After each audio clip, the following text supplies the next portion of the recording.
So I just want to give a disclaimer right now. Given the tragic events of this morning, with regards to The Dark Knight Rises, while our thoughts and prayers go out to the victims of this horrific crime, we are not going to be addressing that in the review and how that affected our viewing experience. But we are deeply saddened, and again, our thoughts and prayers go out to those that were affected. All right, 5:26. I'm in the car.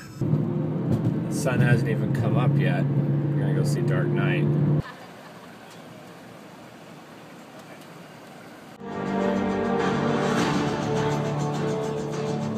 I don't know if our review's gonna be spoiler-free or spoiler-ish. We might. I can't, like, that was one of the most intense movies It was really intense. Hey, I'm Jimmy. I'm Ryan. I'm Andrew. And we just saw The Dark Knight Rises at 6:40 a.m. in IMAX at the Universal City Walk in Los Angeles, California. Yep. And initial thoughts, right off the bat, definitely enjoyed it. It was very intense, very epic. It's super intense. But we're gonna say right here, right now, if you don't want to hear spoilers, do not watch any more of what we're about to do. Go see the movie and then watch this. Because watch it, but after. There's gonna be spoilers being thrown around right here. Yeah. So, okay. You've been warned. It isn't my favorite of the trilogy. It's the most ambitious, I think, of the trilogy. But definitely the most ambitious. It might not be my favorite. Now I'm thinking it's like a tie between this and the Batman Begins. They're like equally second next to the Dark Knight. But that's not a bad thing. That's a great thing. This is a great trilogy. We saw The Dark Knight. It was a movie that was based in a villain that was like a character that was trying to destroy the city. The most famous character, arguably, in the Batman This universe. is completely different. And if you concentrate, if you let go of that and you just accept the movie for what it is, it's pretty impressive. Insanely impressive. I would say so. And I would really say that, like the previous films that have really tried to ground as much as it can of the comic book lore into reality, it really feels like if something of this magnitude, of this kind of hostage takeover were to actually happen, then this is how it would probably happen. Yeah. I mean, I know that Christopher Nolan said in the preparation for this movie, they watched a lot of like war movies, and Battle of Algiers was one of them. And this is like, spoiler alert, it is a lockdown movie. Yeah. Like, huge things are happening in Gotham City. I would say if you look at the trilogy as a whole, based on the themes of, like fear, chaos, pain, the first movie is like a horror movie. The second's kind of like a crime movie. They're just looking at the Joker. And the third, you're right, it's a war movie. It is a war Pure movie. war. It's all a war movie.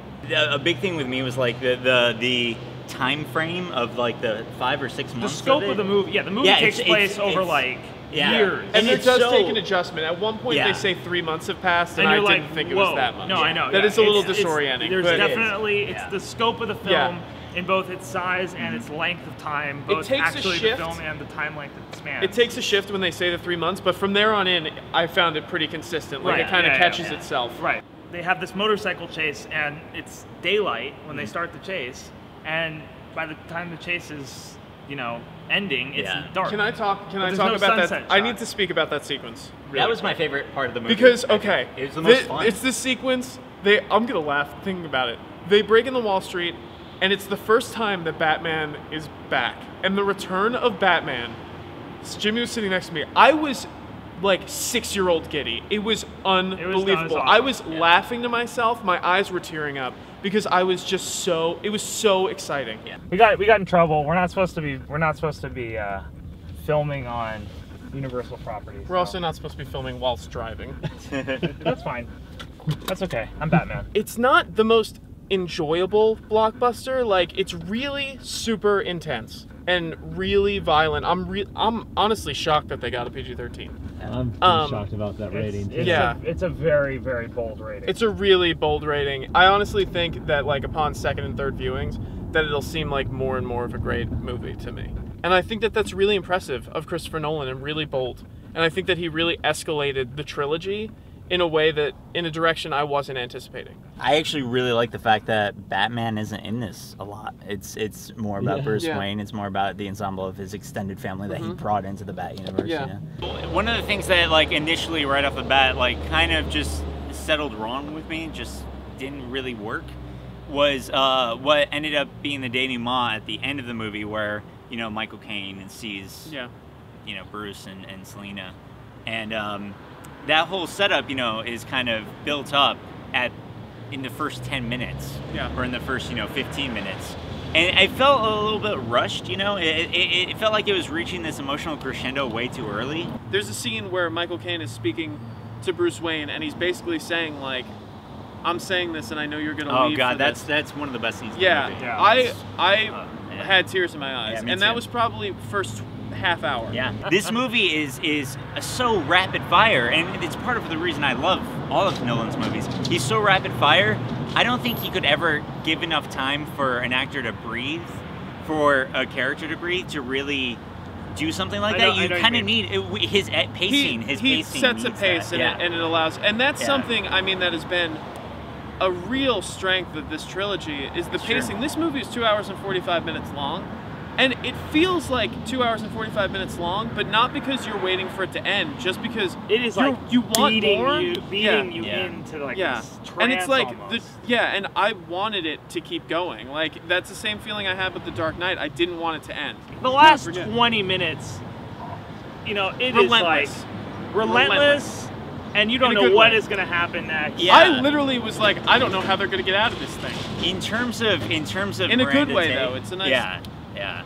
In terms of Miranda Tate, for me, I was really pleased with Nolan, because the biggest gripe I've ever had with Nolan, and I love Nolan, I think he's a great filmmaker. The biggest gripe I've ever had is his female characters, because in all of his films, strong female lead. You always say that. I know, right? In all of his films, he's either had females, the expositional talk box, or they die terribly so that the male protagonist could feel really bad. And I admired the hell that he tried to finally give characters that really were characters. Powerful they weren't females. just, they weren't just there for other people. He broke the mold. Yeah. The Catwoman character was really Selena Kyle was Selena great. Kyle Yeah. was And Hathaway amazing. pulled it off. She She's definitely good. pulled it off. Yeah. The naysayers out there. Yeah. And we finally got to see Batman kiss Catwoman. It's hot. In costume. It was hot. You spoke about him putting characters through hell. Bruce Wayne. Man. I literally turned Holy to John.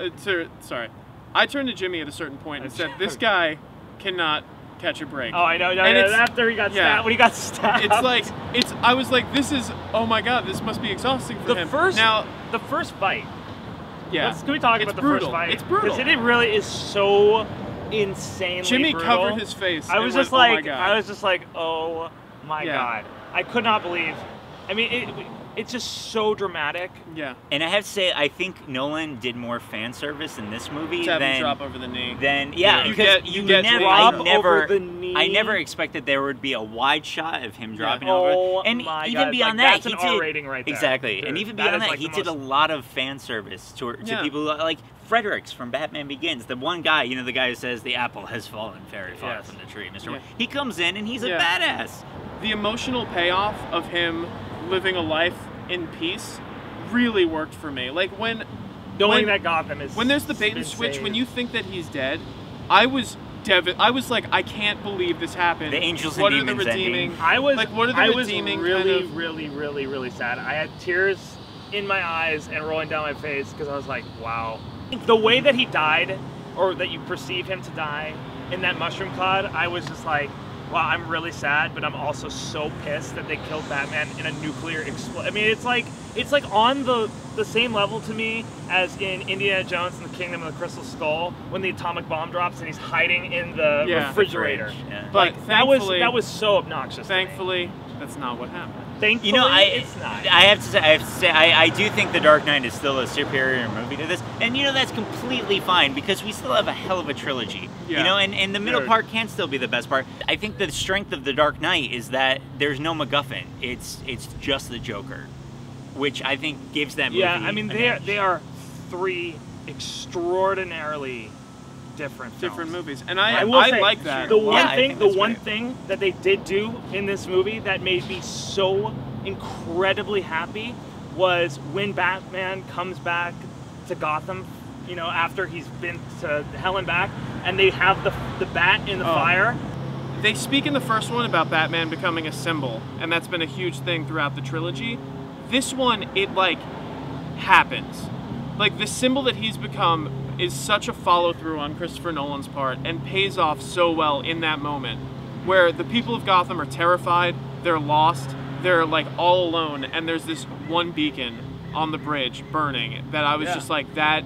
It just worked. It's the bat sign coming back. Yeah, it's like it the worked resurrection. in every way Ironically, that it for was trying comic to. fans, the new issue of Batman and Robin, they have a whole thing about how the villains like burned that image on every building.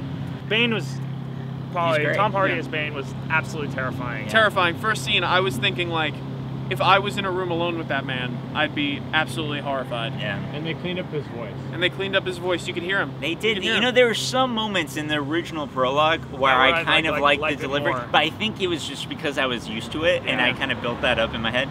My thing going down with this movie is I think that there are a lot of flaws in the script, rush things. I think in a movie this big, like it's bound to happen. And I agree. I think I completely agree. I think a movie this ambitious could not be without flaws. I'll take ambition with flaws over lack of ambition. Thank you so much. Thank you so much. I give the film a 90 out of 100, and I would say it is the most epic and intense film I have seen in recent years. I thought it was relentless in its action. The stakes were super high. It's ambitious with a few flaws, but so few that I'm so willing to overlook it. I give it a 93 out of 100. It aims incredibly high, and it bumps a lot along the way, but I think it's a true testament to the film that there can be as many flaws as there are in the film, yet it's still like the emotional payoffs in it steamroll any of those to me. I give it an 85, probably a 90 out of 100. 2 thumbs way up. We don't have to tell you to go see it. You've probably already seen it twice. Yeah, so already taking your money. Thank you for watching. I'm Ryan. I'm Andrew. I'm Jimmy.